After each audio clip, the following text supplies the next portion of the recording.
everyone. I'm your host, Marcus Norman of Gentleman Style Podcast Show.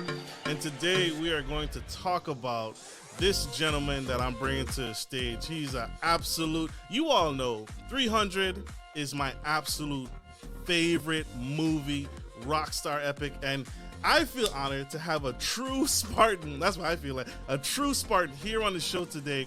This has survived a tumultuous time. His story is actually impactful. He spent 2 months in and out of ICU, went into the hospital 195 pounds, strong, fit, and lean, and then 5 days later was fighting for his life. This man is an absolute beast, changing the game, changing everything, and he's inspiring millions. When I tell you millions of Americans across the globe, everywhere, and inspiring and giving us hope that we can do better and live fulfilling lives. So here we go.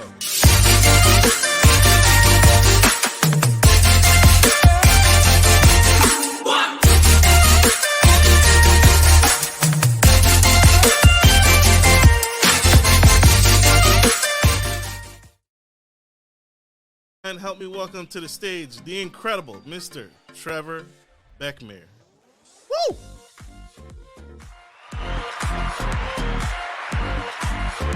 What's up, guys? Welcome to the show, brother. You are a rock star, an absolute beast. Thanks. You're changing the world. I'm glad to have you here on the Gentleman Style Podcast Honored. Show. Honored. We're gonna knock it out of the park today, buddy. Absolutely. Something about you, your story inspired me. When I read your story and I listened to some of your interviews, I had to hit the gym. Yeah, good. I had to hit the gym because you talk about this, and if you could share with my audience, but you are a doctor, but you fought back. You pushed back against the teachings, your oath, and fought for your life against all odds and won. Yep. Can you tell us what happened? How did you discover that you had cancer? Sure. What led up to that? Let me back up. So there's a couple of, and understand that I think everybody's surrounded by miracles, and just people are just so damn blind. They don't see them because they attributed them to something that they want an explanation that's not that. And yet they're the same people that go, I would never pray for an illness. I'll pray against an illness, right? But they only believe when it suits them. And I think that's really screwy. So when I first met my wife, so 18 years we've been together. And shortly before I met my wife, and I'll keep this super short so you understand the background of why this matters. They diagnosed me with non-Hodgkin's lymphoma, stage 3B. It was everywhere. And they were like, there's nothing we could do. My white blood cell count was off the charts, like so low. My red blood cell count, I couldn't even support chemotherapy. It was just one thing after the other. And I was making a ton of money. I had all this great success, and I blew over $1 million in less than 3 months because I went, well, the hell with this. If I'm going to die, I'm going out with a bang. And I remember being in my apartment, and I had nothing. Like, I was broker than broke because I'd blown it all. And I sat there and I looked out my patio window or my patio sliding doors, and I was mad at God. I hated God. I hated my parents. I was bitter at everybody because I thought, like, why do people get to live to be 80, 90, 100 years old who are just like shitbag human beings?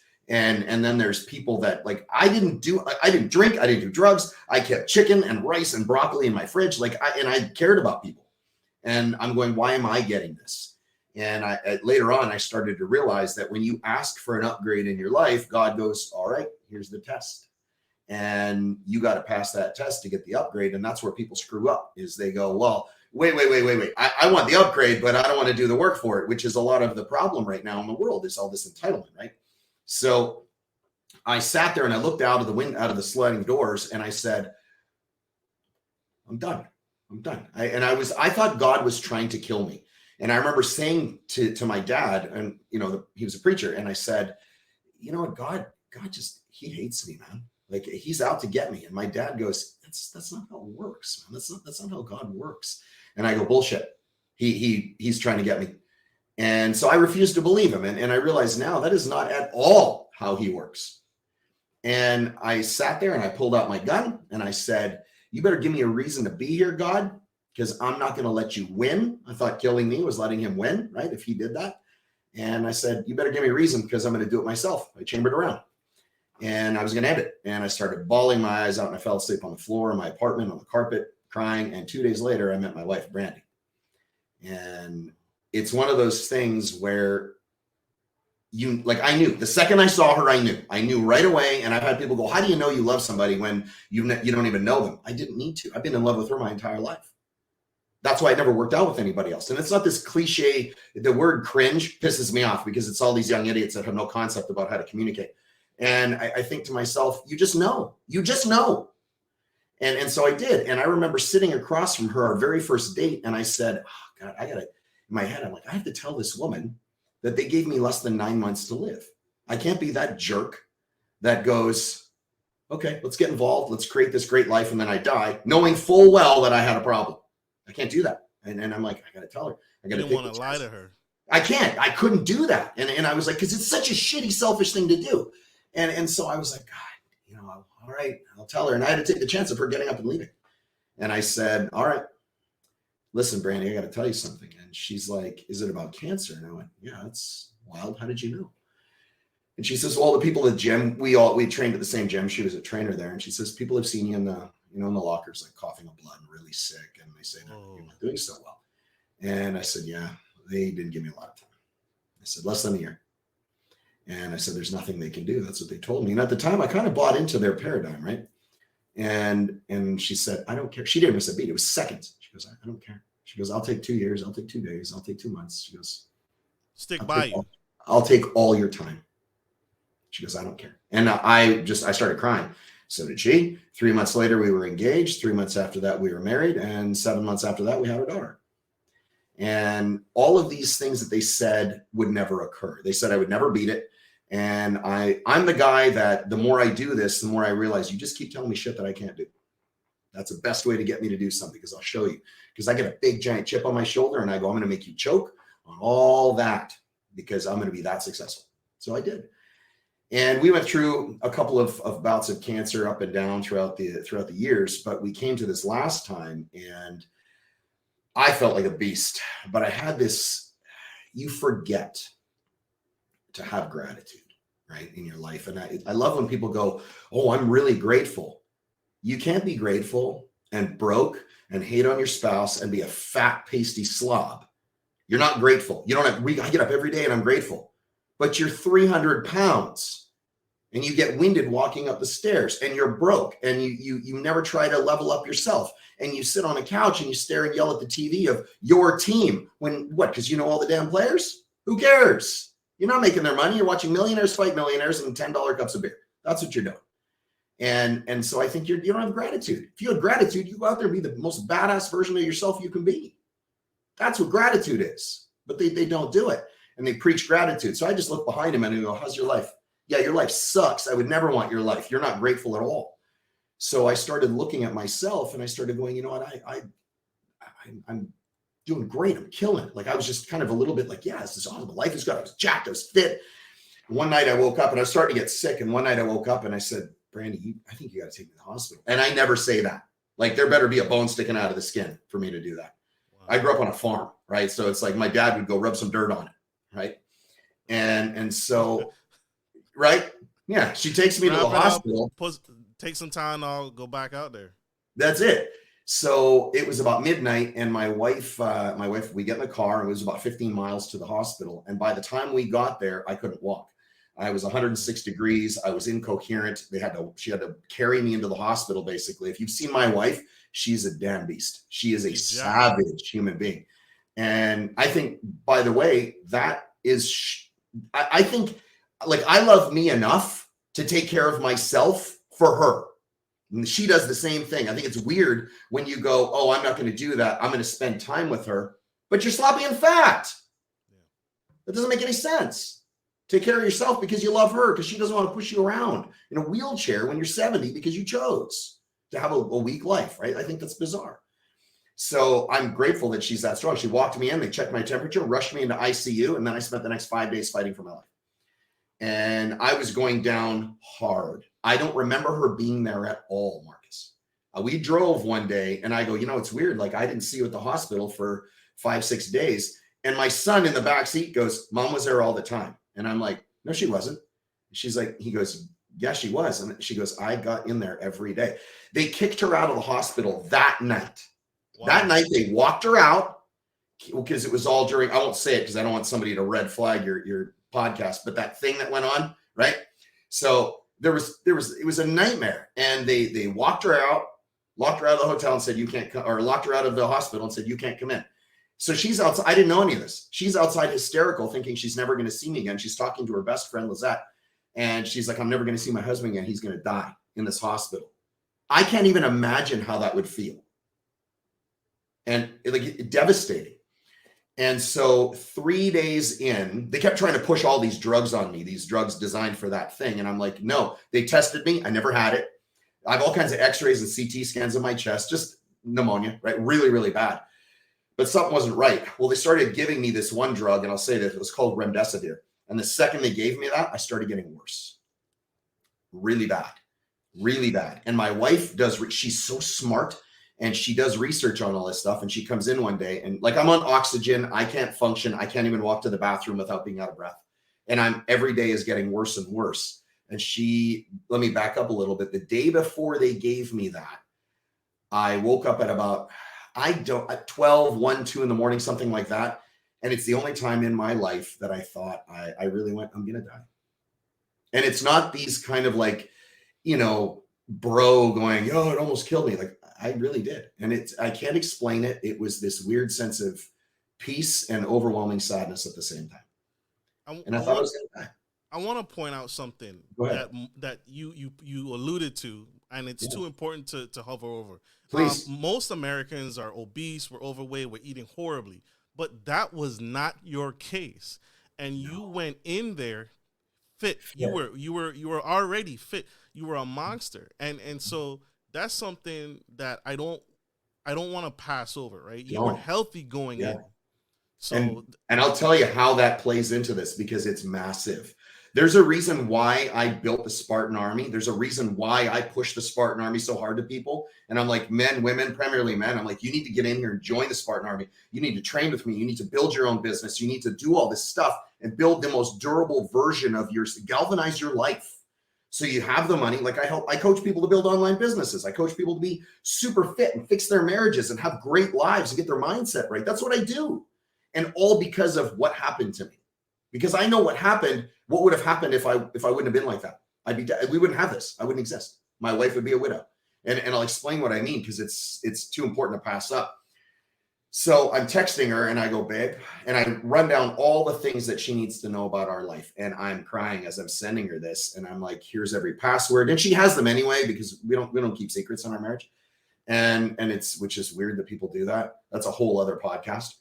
And so I'm explaining all this to her about like, hey, I just like, I love you. And I don't think I'm going to make the morning. And I really didn't. I really believed that. And it's the only time, and I was 48 at the time. It's the only time in 48 years that I ever thought that. And she sends me a message back. I read the text probably 100 times a day. I screenshot, I keep it on my phone, because it was the most incredible thing. And she says, you can't leave. She says, I need you. I can't do this. I can't do this life without you. And Marcus, I got so angry at what was trying to kill me. And I took it out of me and I made it into something standing in front of me. And I said, I'm going to fucking kill you. There's no way. I'm not leaving.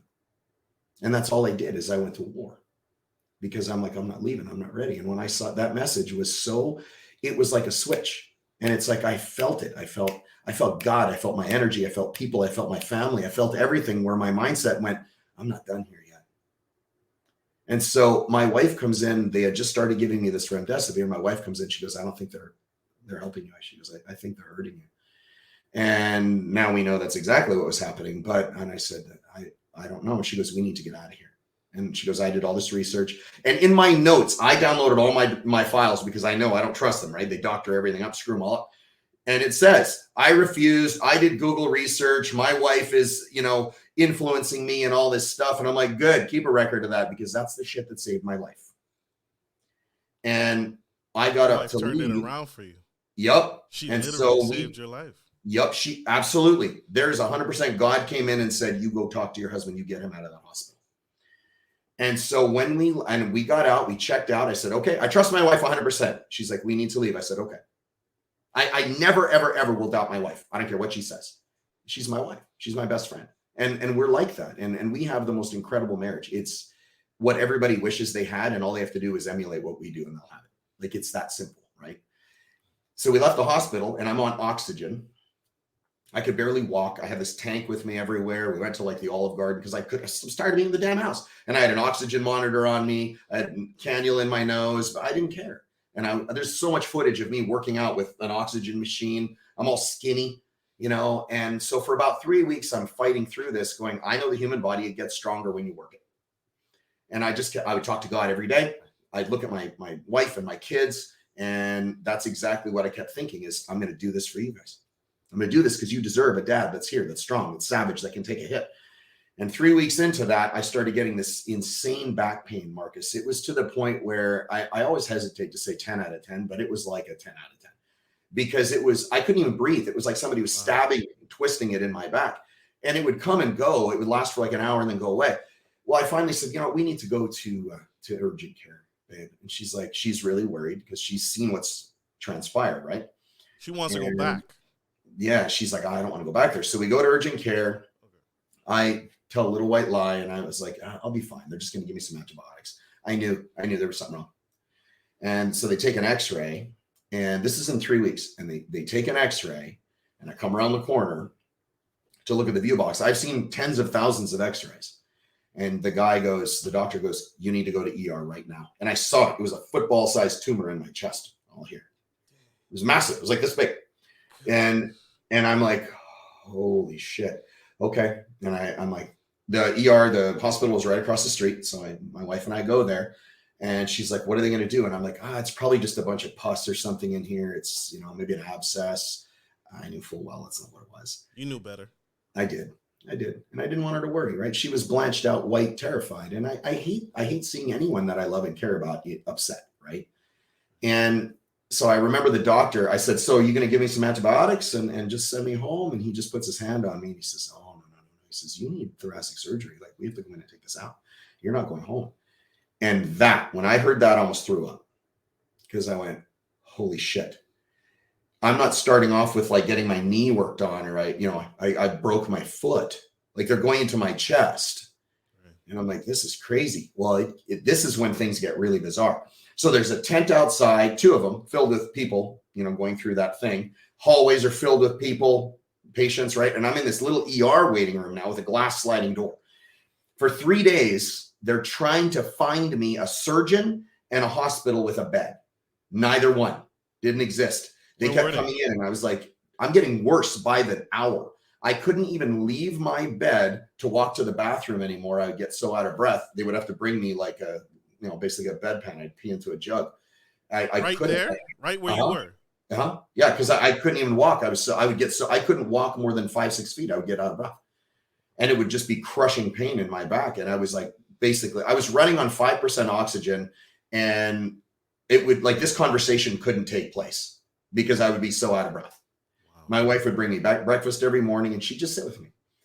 And my wife left on day 3, and I was like, this is crazy. And they're like, we're going to have to send you out of state.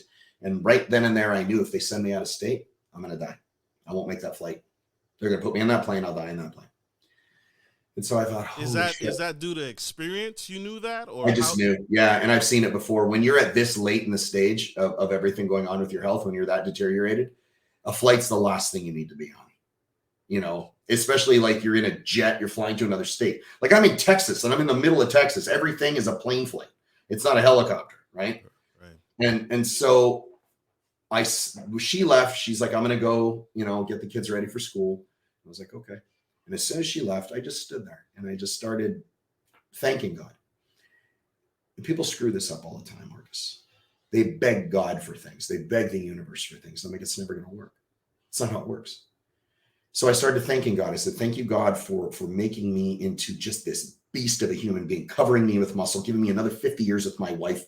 Thank you for giving me the best surgeon in the world to fix me. Thank you for guiding his hands. Thank you for the incredible mindset. Thank you for making me just like a fucking superpower. Like I literally was just like for like 10 minutes straight. And I stopped and I sat on the bed and I started to cry. And I was like, that's all I got. 10 minutes later, God, when people say that they don't believe in miracles, I'm like, you're crazy. You're crazy. I am walking proof of nonstop miracles. You told him what you wanted. It's exactly what I did. I get a knock on the door. I shit you not. This is the craziest thing. I get a knock on the door 10 minutes after I did this. And the knock, door opens a little bit, sliding door. And I get Trevor Backmeyer. The guy wasn't even in the room yet. And I go, yeah. He goes, hey, I'm just letting you know that your ride to the hospital tomorrow is going to be here in 30 minutes for your surgery at noon tomorrow. And I'm like, holy shit. I text my wife, get the kids. She's in behind the ambulance the whole way to the hospital in Dallas. And I get there. It was still during that time. My kids had to wait in the foyer because they wouldn't even let them in the building. My wife comes up. We get all situated. She comes back down. It was the only night she couldn't stay with me because we had nobody to watch our kids. This was one of these like split decision things, right? So the next day she stayed with me the entire time, slept on this shitty little green like pleather couch in my room. But the next day I was supposed to get surgery. I kissed right before that. I didn't know if I was ever going to see my wife again. I had no idea. Right. So she's in there right before surgery the next day, 10 o'clock in the morning, and I hand her my phone. And I say, no matter what happens, you film everything. And she's like, are you sure? I go, I don't care what it is. You film every damn thing. And she's like, okay. I kiss my wife. I give her everything, ring, everything, right? Because you go into surgery, basically a gown and nothing. Right.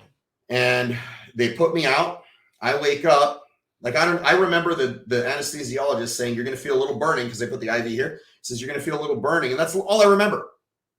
I felt it burn. And then poof, I wake up, right? In this room, trying to sit up with this big nurse going, this one keeps trying to sit up. Me. So I'm in the room and she has all this on video and I'm just still all, messed up from the anesthesia. And it's a fighter, y'all. Absolutely. But it's in us. It's in us. Like, just to pivot real quick, every human being is born fearless and unstoppable. And we learn discipline in the right direction because we all learn how to walk. That requires discipline of observation. No parent teaches their kid to walk. None. You learn it by watching. When people go, oh, he taught our son to walk. No, you didn't. Your son taught himself how to walk by watching people do it and going, I refuse to quit. I'm going to do that. And he didn't even know what he was doing. Or she, if it was a daughter. So that resolve is in every human being. We catch being a sissy, being weak. We catch it from our ecosystem and our landscape around us where people go, no, don't do that. It's too hard. Get out of here. You're born to take a load. You're born to carry a cross, man. It's in you. And so I'm probably 20, 30 minutes. I didn't know this, but my wife, so I had my wedding ring on, right? And my wife goes, that's the first thing you asked for. I don't even remember. So who you are is exposed in times of adversity and trial, right? 100%. So who I am is the man that goes, give me my wedding ring because I love my wife and it matters. It's the first thing I asked for. And I said to the nurse, I go, okay, you got to get me up. And this little Filipino nurse, I still remember this. Oh, she just irritated me. She goes, no, Trevor, Mr. Bachmeyer, you have to stay here. You just had thoracic surgery. You just had thoracic surgery. Your life's going to be different. You have to adjust. You're not going to be the same anymore. You're lucky to be alive. And I said, you can either help me out of this bed or pick me up off the fucking floor. Because either way, I'm getting out of this bed. And I sat up. My wife's got me all of this, me getting out of the bed, me holding the hand of this other nurse, holding a box because I'm attached to the wall with these giant vacuum tubes. Like, I had 2 garden hoses. They were about that big coming out of my chest. And I have IVs everywhere, oxygen in me. And I'm hooked up to a vacuum hose on the wall. And I got a box to one of these chest tubes leaking my blood and fluid into it. And I'm carrying that around all on this video. And I'm holding the IV stand and I'm hobbling around the room doing circles. And because I'm like, I'll be damned if I'm going to stay here. This is right immediately after surgery. Right away. Like, I literally opened my eyes. They brought me back to the room, however long that time is, because I really have no concept of how long that was, right? Where's my ring? I'm getting up. Give me my ring. Get me out of this bed. Wow. And so just before that, the surgeon came in. This is the best part. He says, he's like, just letting you know, the surgery went okay. Went good. Took a little longer. Turned out they nicked my aorta. I pumped out a liter of blood, like almost all these things that you don't really know, where it could have taken a very bad turn. But, honestly, I think God went, nope, not done with him yet. Fix that. And so my wife is pacing a hole in the concrete, waiting, because they would text her status on how I'm going, right? It's how it's worked. He did surgery on me, Marcus, with a robot. It was 6 arms hanging down from the ceiling, looked like a giant Star Trek creation, and he had like a PlayStation 5 controller. Oh my gosh. The craziest thing I've ever seen. And he goes, the nuts. surgery went well. He goes, but we had to take your lung. He goes, we got the tumor out, but we also had to take your left lung. And it took a while for that to sink in. And then I realized, holy shit, I'm missing a lung. And believe me, for months, I was very aware. And so I started doing laps around my room. We'll go back up to that point now. I started doing laps around my room. And the second they disconnected me from that wall, I asked, can I walk around the hospital? And they said, yeah, as long as you stay in this area, right? In this recovery, this surgical recovery, right? Intensive care. I said, okay, perfect. So I'm walking around the nurse's station. I really don't know, 200, 300, 400 feet, maybe tops. So I'm walking around. I do circles around it. The first time I did it, it took me 10, 15, 20 minutes to walk around it. It's not very far, but I get so out of breath. Right. Because I had these tubes coming out of me, and I felt like a bag of crap. Right. But by the end of, and I would wipe off, they'd get so mad at me, Marcus, I'd wipe off their whiteboard. There's this huge whiteboard in my room, right? And it has all my like stats and the nurse's name and the doctor's name and the times they did stuff and everything like that. And I'd wipe it all off and I'd write down how many laps and what my oxygen stats were. Right. And they finally gave up. It was like day 3. They went, can you just make sure you write down the oxygen on there too, so we know where you're at? I go, perfect. Absolutely. They'd come in and take x-rays of me at least twice a day. I've been so radiated. Holy shit. But every day, at least twice a day, sometimes at night, like my wife would be asleep. It's like 2 a.m. and Sky would roll in with an x-ray machine, sit up, because they were checking to make sure everything's healing. Right. And so so I was supposed to be there 14 days to recover. I was gone. I left in 7. They rolled me out of the hospital in a wheelchair with oxygen and a prescription for 12 different medications. And they said, your life is going to be different. You're never going to run. You're not going to be physically active anymore. You have to remember that. And you have to understand, you got to take it easy now. And I had these giant incisions, 6 of them, all on this side, right? And all over my back. Like they're all up on my lat and everything. It's crazy. And I have this giant pad where it's covered, where they rip my wife videoed them ripping the hoses out of my chest. Jeez. It's gnarly. It's gnarly. Ooh. And I mean, it's like 2 feet of hose. And she's like, I hope I can do this without passing out, right? But it was pretty wild. And so, and it's like, there's me going at the end when she pulled them all out. The nurse was awesome. She pulled them all out, and I go, did you get one? And she goes, I got both. And I went, oh, I'm on video. I'm like, oh, you're good. You're badass. Like, good for you. But it was one of these things where, like, the longest ride home, it was brutal, and here I am going, I am not going to be a liability for my family. I'm not going to do this. I went, okay, God, this is where I'm going to be. All right, I'm going to be the best at this shit then. And I will be the best at this period. I will be the best with one lung. I'll be the best dad, the best CEO, the best father, the best husband. I'll be the best leader you give me the power to be. I am going to be the fucking best at this. We got home. It was the longest ride because every bump hurt. Right. And we got home, and I hugged my wife, my kids, my son and my daughter. I mean, I hadn't seen them for almost a month. Right. And I tell them I love them, and it was good to be home. And my wife goes, what do you want to do? And I said, I want to work out. Really? I've had people go, oh, come on, bullshit. And I go, but I'm like, it wasn't because I'm like, I want to go work out, bro. That's not why. I'm like, I'm not. I was 153 pounds when I got home. You can look on the videos. I got these big knobby knees and these skinny little shoulders. Like I looked emaciated. You were a shell of what you were. Absolutely. And it happened so fast. Like I lost 45, 50 pounds like this. And the doctor said, this is where I was going with this earlier. Doctor said this, he goes, if you wouldn't have been in the physical condition you were when you guys listening have to hear this. It's not if you're skinny or if you're fat. It's if you're either. You need to be covered in muscle. I don't give a shit if you're walking around going, look how jacked I am. You're just a buffoon if you're doing that. You need to be covered in muscle because it allows you to take a hit. And that's what he said. He goes, if you weren't in this condition, you wouldn't have made it. It's a survival. It's our body's natural defense to survive. Biologically designed to be muscular. You are not designed to be obese. You're not designed to be weak. You're designed to be strong. It is not abnormal, and yet they ostracize the 1% that are wealthy, strong, and fit and happy, right? That's the weirdest mindset because I'm old enough to go, it was the opposite before that. Before it used to be the 1%, right? They would be like, oh, holy shit. How do I do what he or she is doing? Tell me, I'll listen. And now they ostracize you and they go, you're shaming me. You're fat shaming me. You're broke shaming me. You're wedding shaming. Who knows what the hell? They just invent stuff. I go, you're shaming yourself if you're being less than you can be. You're insulting your creator. Where did this come from? Does physical fitness run in the family? Is this no? That's even better. People go, oh, I had bad genetics. Okay, let's unpack that. Well, I'll back up. So my first workout. That's the best thing. Like my first workout, when I got home, I couldn't do anything. I had 6 giant incisions in me. So I hooked up a sled. I got this Rogue sled, right? I don't know if I'm allowed to say that, so maybe bleep it out. But I put a 45-pound plate on it, and I put a long lifting strap on it. It was about 25 feet.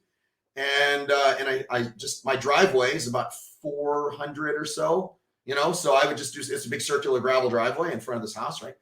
And I said, my wife goes, what do you want to do? And I said, I'm going to do laps. Come get me when I collapse. And that's exactly what she did. I don't remember how many. I said, come get me when I take a knee, man. Come get me when I can't fucking walk anymore. Come get me when I'm done. How do you know when you're done? When you're done. When you're done. When you're done. That's the famous Muhammad Ali. That's exactly it. It's like, hey, the workout begins when I start hurting. Yep, that's exactly it. And I actually just said this to my kids. I said, you know, just full transparency, you guys. Like, we make our kids work out even if they're tired. I don't care. Get your ass out there. Why? Because I'm going to burn this habit into you, and we encourage it and then explain why. Right? We're not just like, you're going to work out. We don't care. Like, that's just being a dick. But it's like we give them the reasons so they understand, because reasons drive behavior. And my why is that dark-haired fit woman sitting on the love seat over there. That's my why. Everything I do in this world is because of her. Like everything. When you were about to quit, you know, she uttered the words that you needed to hear. It's like, I need you here. You know, most relationships don't even get to that point. No. Let's talk about the will. Let's talk. No, your wife was like, I need you here. And then she said, you can't leave. I have heard God so many times in my life I've called her my angel. Actually, she started that. So we sat there at lunch, the very first date ever, and she went, I'm here to be your angel. I'm here to save you. She said that to me, and I've been calling her my angel since that day, 18 years. It's on her wedding ring. I've been calling her that forever. There's so many things to life that people miss because they're arrogant and ignorant. And I'm like, if you just open up and allow yourself to see what's around and then look in the mirror. This is what people go, how do you get motivated? I go, motivation is bullshit. I'm never motivated, ever. It always hurts. I was just saying that, like full transparency, all my workouts hurt. And there's always some knucklehead that goes, well, you're not really doing it right then. That's supposed to be your sanctuary and at peace. I go, are you shitting me? I go into my gym, and if I am like short of dying, I leave everything in that gym. You know why? Because what's the purpose? To come out stronger. I'm not going in there to be less. I don't placate myself. Like, people go to the gym and they go, I go to the gym. You walk around setting your coffee cup on a bunch of shit. You're not training. Do you have one more? And so when I was in the hospital, I thought of this. I came up with my core values, my core principles. There's 6. And I everything runs through this filter. Everything. Number 1 is do the work. Everybody's life would be different and better if they just did the damn work to get to where they want to go. That's it. Do the work. Number That's two hard. is you're going to die. What are you waiting for? You're going to die. Nobody escapes. Nobody escapes. You're going to die. Why are you waiting? You're crazy when you're like, well, yeah, but what if they make fun of me? Why do you care? What if it doesn't work? Why do you care? Try it again. Just don't do the same thing, right? The third one is, you know what? Honestly, well, there's a whole bunch, but the third one is take risks. Do what you say. Keep your word, man. Number 5 is be vulnerable to your spouse. Give them all the tools to utterly destroy you, knowing that they're not going to do it. Because then you're not running bandwidth in your brain about what you should or shouldn't say. You can go all in on your spouse. Because most people spend their time going, I don't know if I should say that. What are you doing? Go all in. Why are you with them? Yeah. Exactly. And the number 6 is never miss. And I get a lot of static for this one. Never miss. Which means you do it which means you do what you said and you finish what you said you were going to do. On my whiteboard out in my gym, it says never miss, big purple writing, because it's the only pen I had at the time. Never miss. And it says Brandy, Hope, Pierce, my wife, my daughter, and my son. And I want to quit my workout, Marcus, probably 40, 50 times a workout. I hate it. I'm always in pain. I struggle. I flip upside down. I'm always still aware that I only have one lung. I don't care. They said I'd never run again. I run a mile a day. And I run a damn fast mile. I train every day. People don't like this. They're like, come on, you're not going to like what I'm going to say. I never miss. I don't train a day. That day that I walked around my driveway, that first day I got home, I haven't missed a day since. And that was 21 months ago. What was the follow-up like after you got released? What did the doctors who looked at you after you got out, what was that like? 2 weeks. I went to a 2-week follow-up. And the doctor said, he goes, I've never seen anything like this. I still remember this guy was so great. He was a younger doc. It wasn't my surgeon. It was a younger doc. It's like his assistant. He's a real nice guy. Good dude. Because I even said, I go, hey, listen, can I see the x-ray? And he goes, yeah. We look at the x-ray and I pulled out my phone. I said, is it okay? I don't want to violate some HIPAA rule, right? And I said, can I take a picture? He goes, sure. He was really great.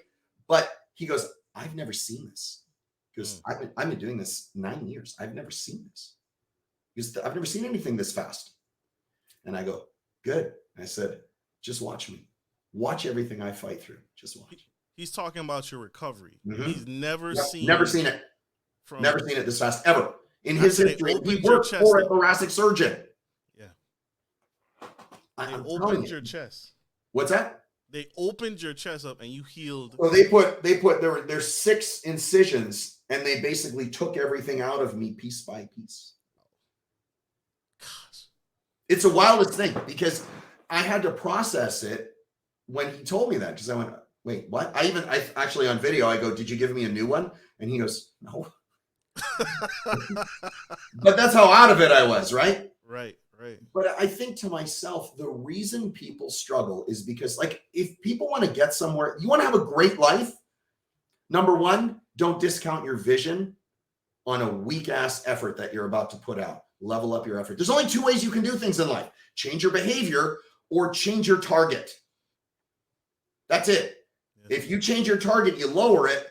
Don't complain about settling for a life that you don't want and pointing at everybody else and calling them lucky. If you keep your target where you want it, change your behavior, level up your action, you'll have that life. There is nobody, you and I both know, Marcus, we can find somebody if you go, listen, I'm going to have you eat right. I'm going to have you get your mindset right. You're going to go home. You're going to obsess on everything wonderful. You're going to wake up every morning. You're going to stack 10, 20 wins, all the things that are great in your life. You're going to think about them, obsessive. You're never going to miss the gym. You're always going to work out. You're going to give everything you've got. You already know what that person's going to look like. I don't even need to tell you who it is. In a year, they're going to be jacked. Right. Because they show up. Nobody has ever worked out, done everything right, and not been jacked. Being fit is a byproduct of the work. It's not the work. You know, and I think that's what, like, every day I wake up and I do the same thing. Every night, it's funny, I actually have it here. This book, this is I call it GSD, Get Shit Done. Every night I write in this book. I write all the things I'm going to do the next day. Everything. And I will not go to bed until this is done. I don't care if it's 4 a.m. I get up at the same time every day. And I don't care if people get up at 2 a.m. or 7. It doesn't matter. Just be consistent.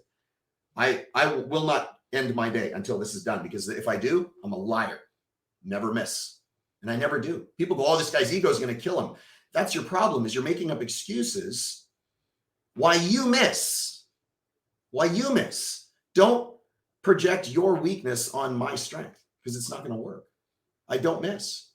Oh, yeah. And then they'll look, right? Haters are always going to look at past failures and they're going to try and find holes in your life. But I'm already looking for holes in my life and plugging them. You'll never be better than me. Never be better at assessing my life as I am. So I look for things and I go, well, I'm not going to miss that. And that's where people struggle. So the morning I wake up, I look at this. I wake up the same way every morning. My wife is rubbing my back or kissing my shoulder. It's amazing. She's great. And I think of all the things that I'm grateful for.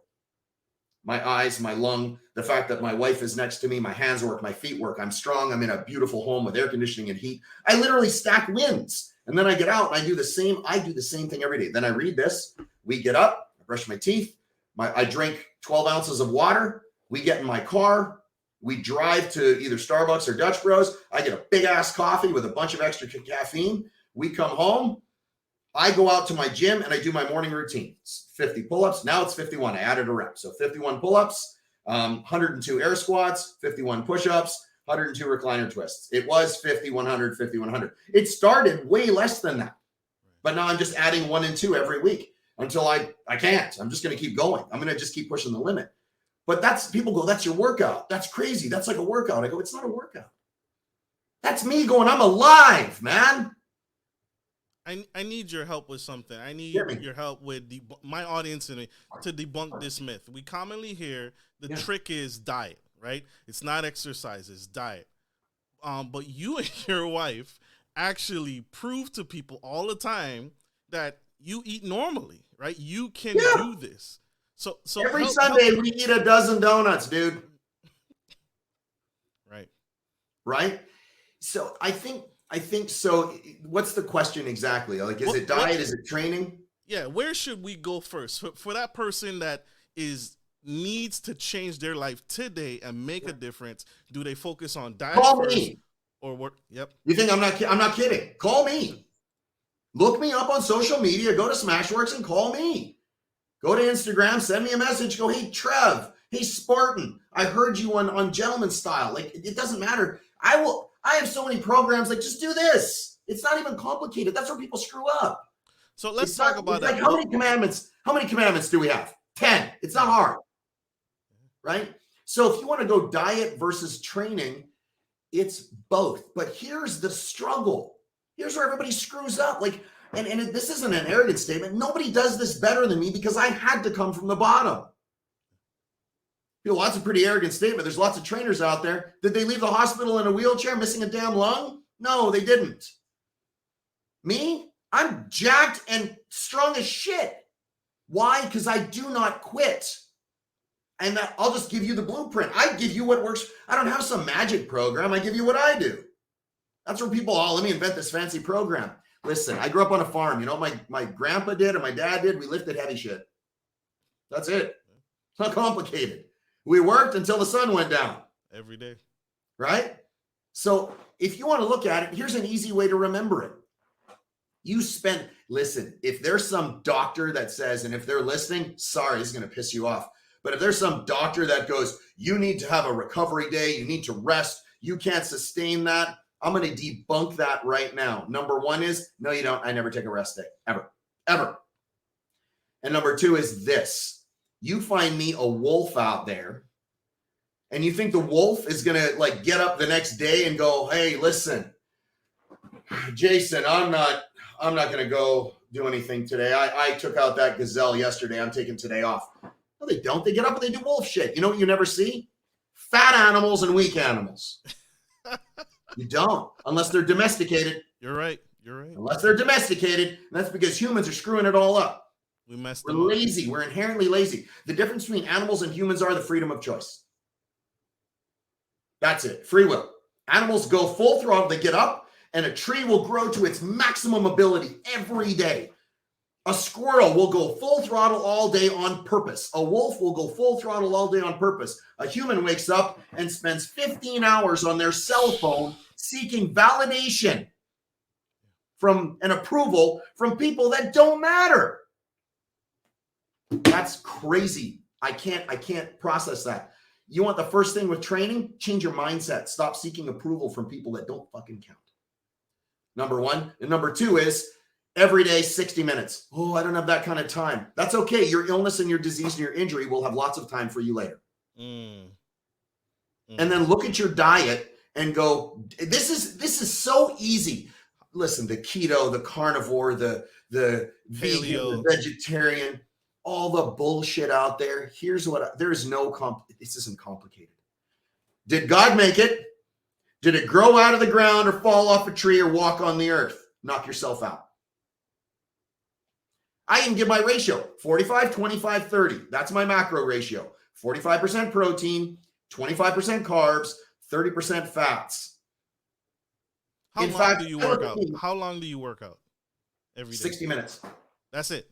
Yeah, about an hour, sometimes maybe an hour and 15, an hour and 20 if I'm doing like a longer run or something. But not 3 hours, 4 hours. No, hell no. And people say, oh, I don't have time to be in the gym. We have kids. We got 2. Yeah, but I have a job. We run 5 companies and we own all 5. We could do this all day. Like I'll out excuse you if that's where you're looking. Right? But yet it's not about that. It's about people go, dude, I'm not as tough as you. I'm not tough at all. I'm committed. And there's a difference. I'm committed. I do what I say. Never miss. That's literally, you want to fix everything in your life? Look at your life and go, what is all the dumb shit that I know I'm not supposed to be doing? I know it. I know all this extra stuff all the options that I give myself. What is all that? Eliminate it now. And people go, oh, it's not really that easy. Yes, it is. Yes, it is. You choose. Eliminate everything and only do what you know you should be doing to get to where you want to go. 6 months, a year from now, you won't have anybody around you and everybody's going to go, holy shit, how did you get there so fast? You're lucky. No, I eliminated all my options. I go to bed every night, Marcus, and I always say the same thing. It's always the same. Did I outwork yesterday? Did I do what I said I was going to do? And did I eliminate every option to not do the work? That's it. What can people, I want to touch on your company, Smashworks. Yeah. What do people need to have before they come see you? Do they need to get pulse? To that's it. No. Pulse. Wow. A fucking pulse. That's all you need. Because you say you run a mile. Should I run a mile before I reach out to you? I got people coming to me I have this one guy, Rob. He's an AC guy. I met him in a restaurant. He's 51 and he looked at me and he goes, how old are you? I went 50. He goes, no way. I go, I'm 50. This is what a normal, and I have no, but here's where people go, well, that's really mean. You know what? Love ain't lies. Love ain't lies, man. So you tell people the truth because people go, oh, you're kind of an asshole when you tell people the truth. Really? Should we unpack that? So if I go, yeah, you're doing great. You go ahead and keep eating, keep getting diabetic, keep screwing up your life. But you're still doing good, Bobby. You're just doing great. Who's the asshole? The one that goes, you're fat. You need me to help you. That's not okay. Or the guy that's like, you're doing great. And you're letting him slide. It's fact, man. Love ain't lies. So this guy, he's like, there's no way. I go, dude, you're a year older than me, man. You should look like this. And he goes, yeah, well, what are you and your wife? Like, you guys are athletes? I go, everybody's an athlete. You're born an athlete. Kids are all athletes. They play all the time. You ever watch kids? They go nuts. You are choosing to be that way. As he's eating his pie and he's got like his drinks in front of him and all this. I go, you don't need all that, man. What are you doing? He can't do anything. And I put him through the ringer every day. So you don't believe that people genetically are disposed to being better? Like you're not. Watch. I'll give you some great examples. This is the best part. You're gonna love this. My mom, fat. My dad, fat. My father-in-law, fat. My mother-in-law, fat. My wife, beast. Me, beast. You have epigenetics is, we could get into the whole, we can get into this if you want, but epigenetics is basically how your body changes according to the response or the actions that are placed upon it in your environment, right? Like what you eat, what you breathe, what you think, how you move, all of that changes your DNA. So I think this, number one, is you are insulting God if you are not the best version of yourself. You are insulting your creator, because if we're made in his likeness, he didn't make you to be 350. He didn't. There's just no way Jesus carried a cross when he was carrying an extra 200 pounds on himself. No way. So anytime I think about something and I'm like, oh, this is really hard, I go, yeah, is it harder than carrying a cross to my own death? It's not. No. Shut up. Keep going. What I say, don't be a bitch. Keep going. You got nothing. Like when people go like, I struggle. Sometimes my wife is like, oh boy, that was harsh.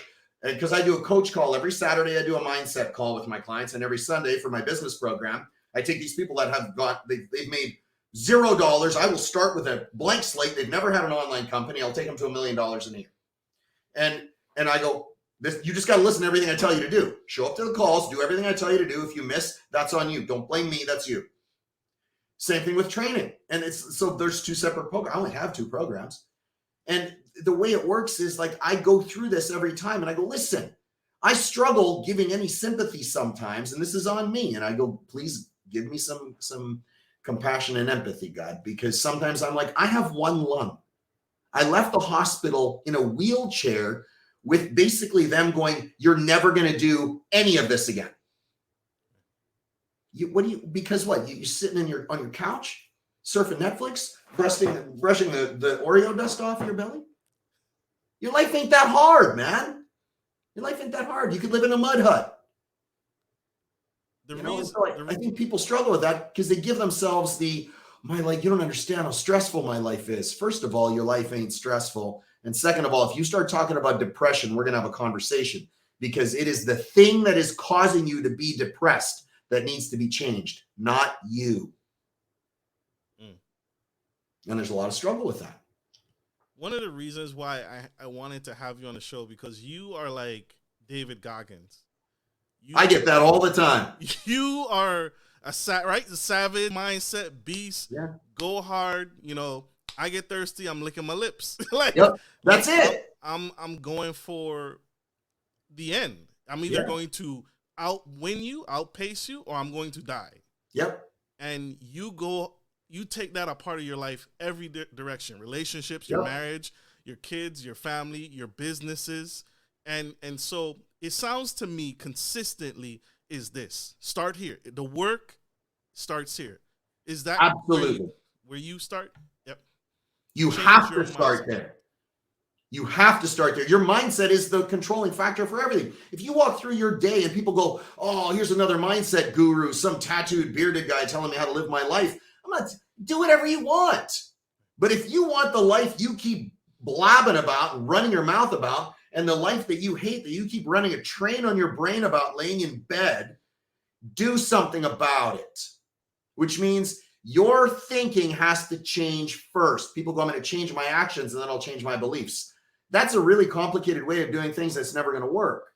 You need to change your thoughts, which changes your beliefs, which changes your behaviors and actions, which changes your outcome. But yet people start with the outcome. I'll start going to the gym. Yeah, but you don't want to go. You're going to make up all kinds of excuses because you're going to come up with reasons why, well, I'm only 30 pounds overweight. I'm doing better than Susie down the street. What are you comparing yourself to the bottom for? Could you do more? Could you do 1 more rep? Well, yeah, but it's not how it is anymore. Really? If you weren't fit and could run and jump and be strong and take a hit 5,000 years ago, you got eaten. That's true. You had to run. Exactly. People say, but it's not like that anymore. You have to. My metabolism is low. Such bullshit. I got big bones. I've seen so many x-rays. I've never seen big bones on an x-ray, just so we know. Never. There's no such thing as big bones. He's a doctor, big bone. He's a doctor. I'm like, dude, big bone? Show me big bones on an x-ray, you dumbass. You're lying.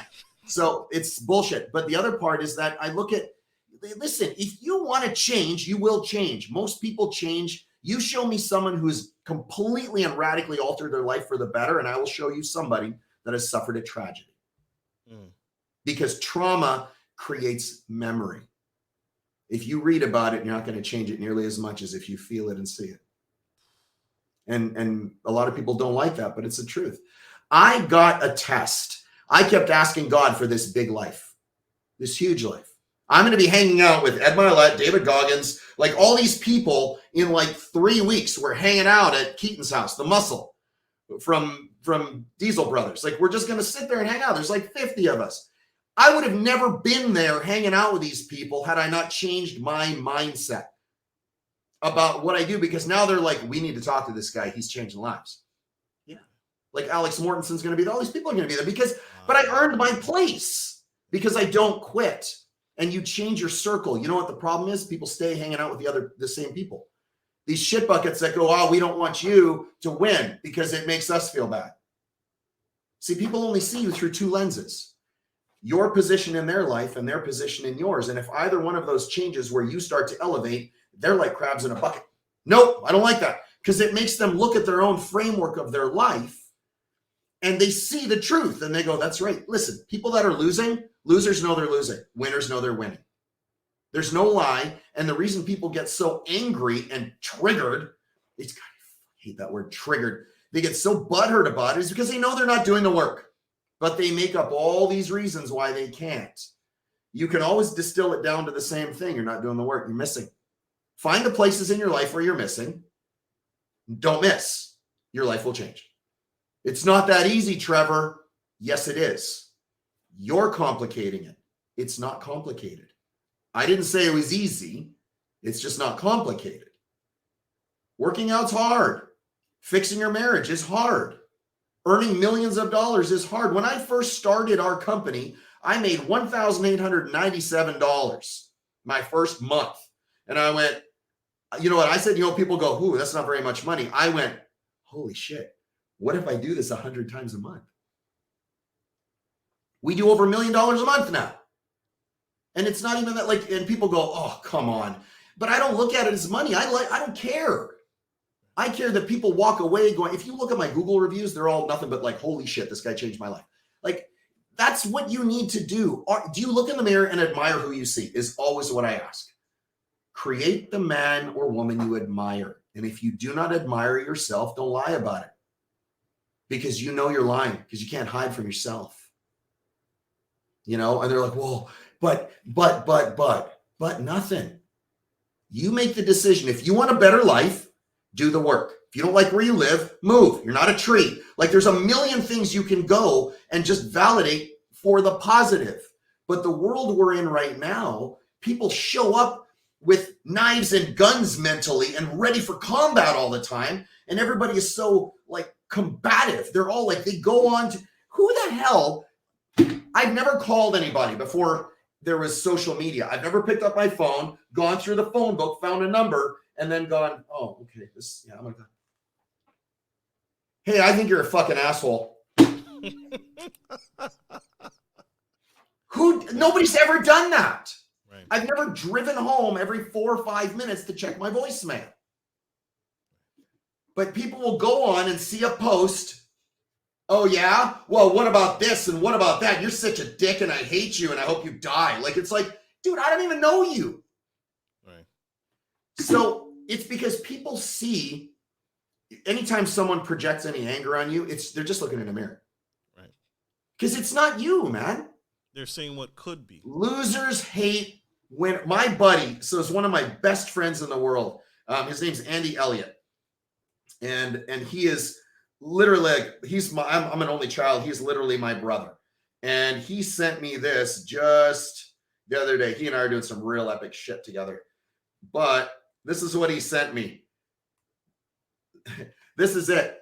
Nobody criticizes losers. Right? Nobody gets jealous of losers. Remember that next time somebody talks shit about you. Right? That's what you have to look at.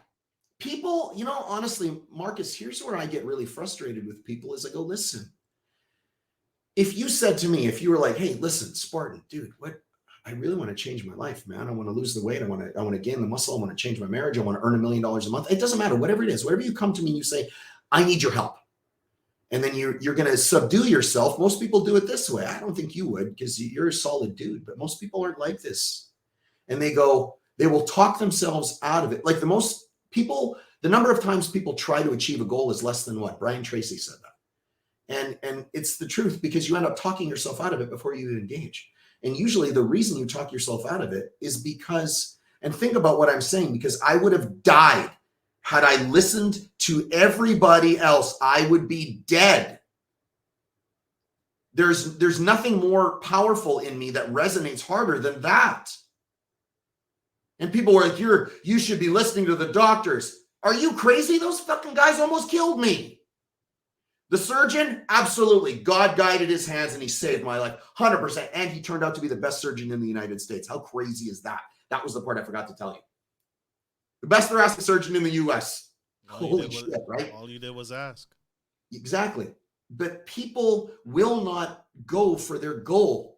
And everybody listening to this, I don't care if it's 1 or 1 million people. If you want to change your life, if you look at yourself and you're like, I want the Gulfstream 650. I want all the Lambos in the garage. I want to have the crazy marriage that we cannot get enough of each other. I want all the kids. I want the big house. I don't care what it is. I want the little hut in the woods. It doesn't matter. The life you want, everything that you want is on the other side of the work you are not willing to do. And you are holding yourself back because you're worried about the hate and the judgment of your peers. People will not take action, not because of the action being difficult, or not because they don't know, because they're worried about the judgment and the hate they're going to get from the people around them. You're going to go to your life and you're going to come to the end. And I think the biggest pain is going to be being introduced to the person you could have been. I think when God goes, this is who you could have been, man, and you see holes, forget it, man. I will go all in 100% on everything I do. So when people say, oh yeah, but never miss, really? I never, ever, ever miss. I missed before, but I didn't come out of the hospital the same man. I didn't. Because I don't get the second chance, because I kept getting presented with tests and lessons. You ask for something big, God goes, here you go, show me. He doesn't give you the stuff. You go, okay, I want to be a race car driver. Okay, cool. He's going to put you in so many situations to prove that you can do it. You have to overcome all these tests. You keep asking for something, you know what people do? Oh yeah, but I don't want to do that. That's too hard. Dude, how many times are you going to insult God before he goes, dude, I'm done with this? I kept getting tests. I'd ask for a better life. I'd ask for a better marriage. I'd ask for better health. I'd ask for all kinds of stuff. And I'd get the tests and I'd ignore them. I try and outmuscle the universe and God. Good luck. Finally, I got when you don't listen to the tests, they come back bigger. Every time, bigger. Well, my last test, I lost a lung. I don't get another one. The next time I have a test, Marcus, I'm the example for everybody else because I didn't survive. Forget it. So I don't miss. I don't have that option. When I look at my life, and people look at quitting differently than I do. They'll do something. They'll come up with all the validations and excuses to quit, which we already know excuses only sound good to those who make them, right? They make you feel better about quitting. That's it. Nobody ever created a great life on excuses. And if I look at an excuse to quit, most people go, what am I going to get? If I quit, what am I going to get? Oh, I'm going to get to sit down. I'm going to get to stop this workout. Oh, I'm going to get this really cool car if I leverage my house. Like, you look at all the things that they're going to acquire by not doing something. I look at it and I go, if I don't do this, what catastrophe is going to happen? What horrific thing is going to happen in my life? Like that. Nope, I'm not quitting. I've been in so many workouts and so many instances in my life in the last 21 months where I even said it to my daughter yesterday. I go, Hope, I want to quit all the time. I just don't. I'll do not today. Not today, man. I ain't going to quit today. Tomorrow, but I'm not going to quit today. Tomorrow comes around, I'm not ready to quit anymore. Wow. But you got to be willing to do that for yourself. But nobody's going to care about your life more than you. Nobody's going to care about your life more than you. People are going to look at your life and nobody's going to go work out for you. Nobody's going to build a business for you. Nobody's going to change your diet for you. Nobody's going to love your wife or your husband for you. Nobody's going to, do anything at the level you will, because they love their life more than they love your life. Why would you ever do anything less? So I think you have a choice every day when you wake up. Am I going to own this day, or is this day going to own me? Am I going to do everything and I'm going to trade my time? The one non-refundable bank account that you have, am I going to trade my time for something epic? or am I going to talk about what I'm going to do tomorrow? Because you start off every day with a blank slate and you earn everything on that every day. I don't wake up an amazing father. I don't wake up an amazing husband or a great CEO or an incredible leader or a strong man, nothing, or a stoic man. I don't wake up like that. I earn that every day. And when you actually get that, that keeps you lined up. Like, true alignment is making sure that your thoughts, your words, and your actions all match. That incongruence that people have is why they struggle. They want something, they verbalize something different, and their actions are just a train wreck. I wish I had a better life. Wishing ain't gonna get you anywhere. Do the work. Oh, but it's gonna take longer. Tomorrow's gonna happen whether you like it or not. People join, my programs are all a year. People, could you like a 30-day program? Yeah, no, it's a year. Why? Why is it a year? Because it took me 12 months. I went from a wheelchair to a beast in 12 months. I built $1 million company with my wife. We did this together. From $1,897, from zero basically, to $1 million a month in 12 months. But that's me. My resolve, I guarantee you, is higher than most people's. So when people, but I also didn't have a blueprint. So now I go, you want to start a company? Here's the blueprint. I have people that are working with me that have exited companies for 67. Ryan Moran is a great example. He's done over 30 grand a day. Every day since he started coaching with me, he's been coaching with me for 3 weeks. Wow. So I tell people, if you have the right blueprint, you win. Right. But all these gurus, that's why I tell people, listen, look at everybody. Look at me. Look at my life. I don't care. Because I got nothing to hide. That's why I never miss. You can't, like, I am so untouchable, and people go, that's really arrogant. No, I'm untouchable with my mindset and my love and my guidance and my value. Because you could follow me around all day long. I got nothing to hide. Put a camera on me everywhere. You could look through all my history, everything on here, every website, everything, computer, everywhere. And you could climb inside my head and see every thought if that was a possibility. And there's nothing I would be ashamed of or want to hide.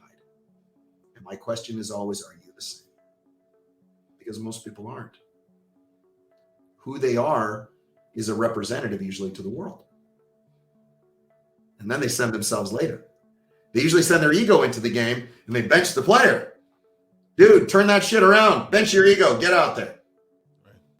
Right? And I think that's where the struggle is if you just decide to do something that you want, then you resolve in advance to never give up. And everybody's going to talk you out of it. Your friends are going to come wrapping it all up in concern and love. We just want what's best for you. No, you don't. You want what's best for you. You don't love me unconditionally. You love me on one condition, that I don't get better than you, because you don't want to get left behind. But God doesn't want you to lose, man. God's on my side. He doesn't want me to lose. When people are like, oh yeah, but you know, is it like God preaches being humble? And I go, first of all, where does God preach being humble? Where? You find me the verse in the book where God says that. God rewards hard work. I firmly believe that. I firmly believe if you show up, you do the work, you're true to yourself, you're honest, you're kind, you're loving, you give everything you've got, and you focus on the outcome you want, and you're not a shitbag, you don't do any bad things, God's going to reward the shit out of you because you did the work. But people convince themselves, right? They placate themselves. Oh, I'm doing the work. Yeah, but you know you're not. You know you're not. Because if people go, I'm doing the work. They're not doing that last rep. They're not doing that. Exactly. I'm doing the work. No, I mean, I am. No, you're not. Look at your life and find out where you're missing. That's where you're not doing the work. There's somewhere you're missing. That's all. When people go, I don't get it, Trev. I'm doing all this stuff you tell me to do. Why is my life not changing? You're missing. No, I'm not. They get really offended. As soon as they get really offended, I know they're missing, because they're defending their position of weakness. I got no defense. I don't care, because I'm not going to miss. I'll die before I miss, but I don't get another chance. So every time I doubt, I did a workout the other day, 3 reps left. It was my last 2 sets of these squat cleans. They were getting progressively heavier. I was miserable, Marcus. I really was like, I'm going to die out here today. And it took me so long, and I wanted to quit for the last probably half hour. And I walked in, my wife was sitting over there. It was one of the few times we trained apart. It was probably 3 weeks ago. And I came in, and she always says the same thing. Hi, my babe. And I looked, and she goes, hi, my babe. And I said, hey, baby. And she goes, you done? I go, nope. Just needed my reason. And I went outside, banged them out like they were nothing. Where you put your head is where you get the results. So when people go, I'm getting a shitty life, why are you talking about it all the time? Your story, man. It's holding you back. Change your story. Call people for help. Yeah. That's where people screw up. They're like, oh, I don't want to pay a coach. Pay the coach. You know the best people in the world, you know what they have? Coaches. Mentors, guides. No man is an island, man. No man is an island. How can my audience connect with you and get on board with what you're doing? How can we find you, sir? Go to Instagram, go to Smashworks, spelled like you see it there on the screen, WERX. Literally, I get 5,000 DMs a day. I answer everybody. It is not one of my staff. We have a team of people. It is not them. I answer everyone that's important. Tell me, ask me questions. I'll help you as best as I can, because I think people need a place to go that they're like, I'm supported and I'm safe and I know this guy wants me to win. I get so crazy when people win. I love it. I love seeing other people win. That's how. Just all you do. And it'll be me. I'll be like, let's do it. Let's make a plan and then just kill the shit together. Kill it, y'all. Connect. Mr. Bachmeyer, this is huge. You are phenomenal. You're larger than life. Thanks, man. I thank you, sir. Honored to be here, buddy. This is huge. I've never done an interview like this powerful, this impactful. I hope you all really take to heart everything. The man was at his end. He was at the door. He was done. And he turned it around through sheer willpower and God and his family and his reminder of why he matters, why his wife matters, why his baby girl matters, his son matters. He was reminded at the door to turn around. Pay attention. And he's changing lives every single day. Connect. Let's put it back up on the screen. You can find him Smashworks, Facebook. That's on Instagram too. Yeah, same. Instagram, Smashworks. Connect, and change your life today, not tomorrow, not next week, because just like you said, you're gonna die. We're all gonna die, but we can make. You ain't getting out alive, man. So you may as well make it count. Yes, sir. Thank you again, brother. I want to say this to you publicly: don't ever quit. No, don't. We need you. Yeah, there's no quit in me, man. We need you. Yeah, much love, man. It was so good to be here. Like, you're such a good dude, man. This was fun. And we just got to get noisy about our message. I think that's important, because people feel they got nowhere to go. People feel hopeless right now in the world, and they need to know, no, you're not. You're not hopeless, man. You just got to find the right people, and then take everyone in your circle that doesn't want you to win. You don't have to be nice. Eliminate them. Sir. That's simple. Right? Crush it, y'all. Kill it. Thank you, Mr. Trevor. Thank you all for tuning in to Gentleman Style Podcast. I hope this message was impactful. I hope this was an inspiration. I hope you take your game to the next level. Become a Spartan today and fight back. Don't give up. You need this. We all need this. Like I always end every show, we got to let Mr. Trevor go. He has 5 companies to run. He has an incredible family to get back to, and he has to change more lives and impact more lives. So we got to let him go, y'all. But like I end every show, take care of your friends, take care of your family, and always, always take care of business. This is Marcus, your favorite gentleman, and the Spartan, Trevor Backmeyer, signing off. Love you guys. Peace.